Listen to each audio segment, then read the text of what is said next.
नमस्कार, मैं प्रिया करुणाकर शेट्टी स्वागत करती हूँ आपका होम टाइम्स में। आइए डालते एक नजर आज के मुख्य समाचारों पर। स्वच्छता को लेकर मुलुंड स्टेशन को दोबारा से किया गया सम्मानित।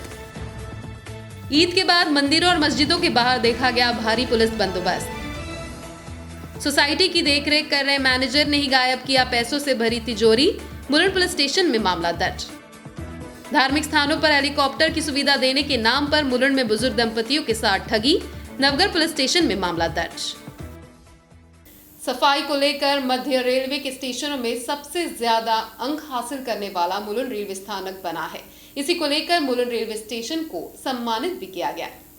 लाखों की आबादी वाले मुलुंड उपनगर में सभी लोग अपने सफर के लिए मुलुंड स्टेशन का इस्तेमाल करते हैं। भारी तादाद में स्टेशन का इस्तेमाल होने से स्टेशन और आसपास के परिसर की साफ सफाई को लेकर हमेशा से ही सुर्खियों में बना हुआ है। इसी कड़ी में एक बार फिर मध्य रेलवे के मुलुंड स्टेशन को सबसे साफ और स्वच्छ स्टेशन के रूप में चुना गया है। स्टेशन परिसर, शौचालय की सुविधा और स्टेशन से 50 मीटर तक की पटरियों की सफाई आदि को ध्यान में रखते हुए यह पुरस्कार मुलुंड रेलवे स्टेशन को दिया गया है। एक अधिकारी ने बताया कि मुलुंड रेलवे स्टेशन पर 8 कर्मचारी शिफ्ट में दिन रात काम करते हैं, जब प्लेटफॉर्म, एलिवेटर और पादचारी पुल को दिन में 2 बार साफ किया जाता है। आपको बता दें कि सफाई को लेकर स्टेशन को 100 अंक दिए जाते हैं, जिनमें से मुलुंड स्टेशन ने 96 अंक हासिल कर पहला स्थान, तो वहीं माटुंगा और आसनगांव स्टेशन ने दूसरा और तीसरा स्थान ग्रहण किया है। ईद के पर्व के बाद आज मंदिरों और मस्जिदों के बाहर भारी पुलिस बंदोबस्त देखा गया, तो वहीं कल की रात मनसे कार्यकर्ताओं को भी नोटिस जारी कर शहर में कानून व्यवस्था बनाए रखने की अपील भी मुलुंड पुलिस द्वारा की गई। कोरोना पाबंदियों के बाद बड़े हर्षोल्लास के साथ ईद का पर्व मनाया गया। एक तरफ जहां शांति पूर्वक ईद का पर्व मनाया गया, तो वहीं दूसरी तरफ मंदिरों और मस्जिदों के बाहर भी सुबह से ही भारी पुलिस बंदोबस्त देखा गया। दरअसल मनसे प्रमुख राज ठाकरे ने कल एक पत्र जारी कर कहा था कि यदि 3 तारीख के बाद किसी भी मस्जिद पर लाउडस्पीकर लगाकर अजान किया गया, तो दुगने आवाज में मनसे कार्यकर्ता हनुमान चालीसा का पाठ करेंगे। इसी को लेकर सुबह 4 बजे से ही मुलुंड पुलिस मंदिरों के बाहर तैनात थे। मुलुंड में कोई अनहोनी ना हो, इस बात पर विशेष ध्यान दिया गया था। इतना ही नहीं तो निर्भया पथक की भी गश्त बढ़ा दी गई थी।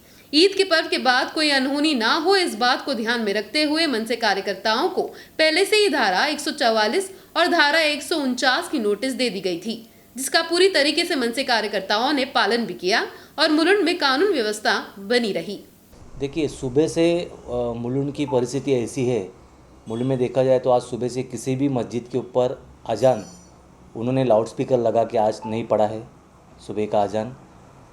और वहाँ पे उन सब मुसलमान भाइयों का मैं मन से अभिनंदन करता हूँ कि उन्होंने राज साहब ने जो उनको बताया गया उसके सामने उन्होंने अच्छा बिहेवियर आज किया और उन्होंने अपने मस्जिदों के ऊपर की अजान जो है वो अजान उन्होंने लाउडस्पीकर के ऊपर नहीं पढ़ी है।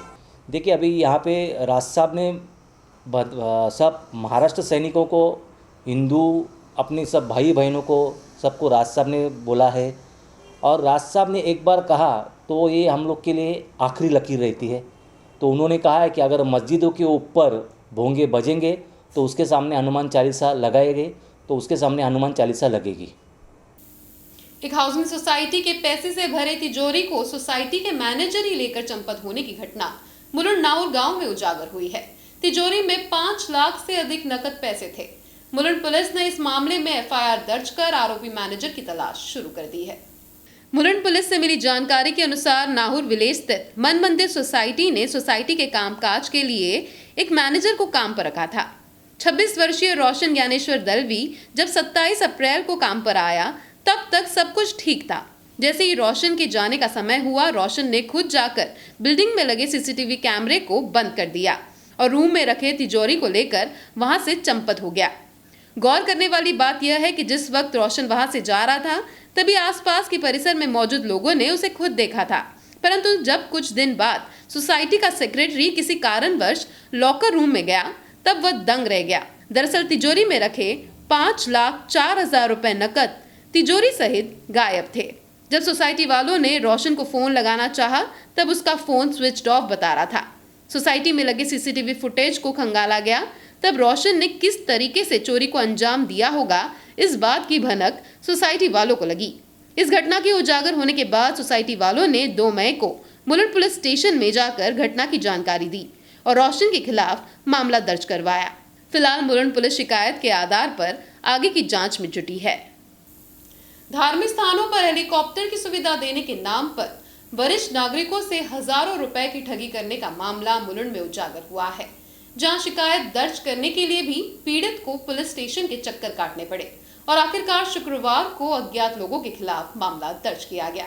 नवगढ़ पुलिस आरोपियों की सरगर्मी से तलाश कर रही है। ऑनलाइन के इस जमाने में एक नए तरीके की ठगी के कई किस्से सुनने को मिल रहे हैं, जहां धार्मिक स्थानों खास करके वैष्णो देवी की हेलीकॉप्टर यात्रा के नाम पर वरिष्ठ नागरिकों से लाखों रुपए लूटे जा रहे हैं। ऐसी एक घटना बीते महीने मुलुंड में उजागर हुई है, जहां एक बुजुर्ग दंपति के साथ हजारों रुपए की ठगी की गई है। दरअसल मुलुंड में रह रहे कुलकर्णी परिवार ने 14 से 20 अप्रैल तक मां वैष्णो देवी की यात्रा करने की योजना बनाई थी। इस संदर्भ में उनकी मुलाकात जतिन से हुई। गोरेगांव में टूर एंड ट्रैवल का व्यवसाय कर रहे जतिन ने पीड़ित को एक लिंक भेजा, जिस पर क्लिक करने के बाद पीड़ित परिवार का संपर्क अंकित नामक व्यक्ति से हुआ। अंकित ने पीड़ित परिवार को शुरू में 6,900 रुपए का भुगतान करने को कहा, जिसे भरने के बाद अंकित ने उन्हें हेलीकॉप्टर का टिकट भी दिया। कुछ देर बाद दोबारा से इंश्योरेंस के नाम पर कुछ रकम मांगे गए। इस रकम को लेकर अंकित ने पीड़ित परिवार को यह भरोसा दिलाया कि यह रकम उन्हें 3 दिन में दोबारा से मिल जाएगा। शुरुआत में पीड़ित ने पैसे का भुगतान कर दिया, परंतु जालसाज द्वारा दोबारा से यह रकम भरने को कहा गया और बताया गया कि पहली बार जमा की गई राशि उन तक नहीं पहुंची है। ऐसा करते करते पीड़ित ने 22,240 रुपए भर दिए थे। 3 दिन बीत जाने के बाद जब पीड़ित ने अंकित को फोन लगाया, तब उन्हें और पैसे भरने को कहा गया, पर जब पीड़ित ने उन्हें और पैसे देने से मना कर दिया, तब जालसाजों ने उनका फोन उठाना बंद कर दिया। ठगी का एहसास होने पर पीड़ित ने जाकर नवगढ़ पुलिस स्टेशन में शिकायत दर्ज कराई और शुरुआत में मिले टिकट भी पुलिस अधिकारियों को बताया। तब पीड़ित को इस बात का भी पता चला कि उनको भेजे गए टिकट फर्जी है। पुलिस स्टेशन के कई चक्कर काटने के बाद आखिरकार शुक्रवार को पीड़ित की शिकायत पर नवगढ़ पुलिस ने अज्ञात लोगों पर मामला दर्ज किया है। फिलहाल नवगढ़ पुलिस आरोपियों की सरगर्मी से तलाश कर रही है। पुलिस ने अपील की है कि इस तरीके की किसी भी फर्जी लिंक पर क्लिक अथवा पैसों का भुगतान ना करें। इसी तरह की घटना मुंबई के कई इलाकों में उजागर हुई है। आपकी कोई समस्या या समाचार संबंधित सूचना हो तो इस नंबर पर संपर्क करें। होम टाइम्स में आजकल बस इतना ही। कल फिर लौटेंगे कुछ और नई खबरों के साथ।